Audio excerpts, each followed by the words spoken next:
បាទបងប្អូនគឺទៅអាសត្វសៀមនឹងវាចង្រៃមកដឹងវាគិតអីយើងមកដុតចដាលឡើងប្រាសាទខ្នាតវាដុតកម្មចដាលតែខ្មែរយើងកសាងដើម្បីឡើងទៅ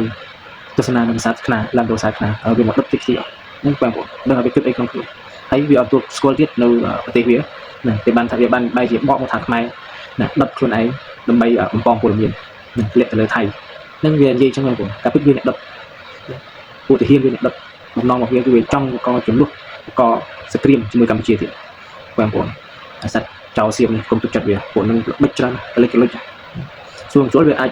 មិនចង់ឡើងទៅអន្តរជាតិមិនចង់ឡើងទៅ UN close នឹងវាអាចចង់ឡើងទៅដោះស្រាយនឹងចំនួននៅអង្គការសហប្រជាជាតិវាអាចបង្កសង្គ្រាមគាត់ថាបាទបងប្អូននឹងជាវាល្បិចកលរបស់វាយើងមើលឃើញពួកវាល្បិចច្រើនណាស់វាអាចនឹងបង្កជាសង្គ្រាមដូចវាអត់ចង់ឡើងទៅយើងទុកចិត្តវាអត់បានពួកនេះព្រោះអីល្បិចវាខ្លាំងណាស់ពួកចៅសៀមល្បិចកែខាងខូចកែខាងលួចកែខាងឆ្លៀនពៀនកែខាងប្រឌិតក្លែងបំឡំនឹងពួកនឹងស្រួលវាចង់ធ្វើសង្គ្រាមមួយកម្ពុជាយើងធ្វើសង្គ្រាមហើយវាយកលេសថាវារវល់ធ្វើសង្គ្រាមអត់ឡើងទៅតុលាការអត់ឡើងទៅអង្គការសហជីវជាតិវាអញ្ចឹងបងប្អូនវាបិចច្រើនយើងគិតវាអត់ដល់វាធ្វើអីក៏សាច់ចិត្តរបស់វាចង់ធ្វើតែមើលងាយយើង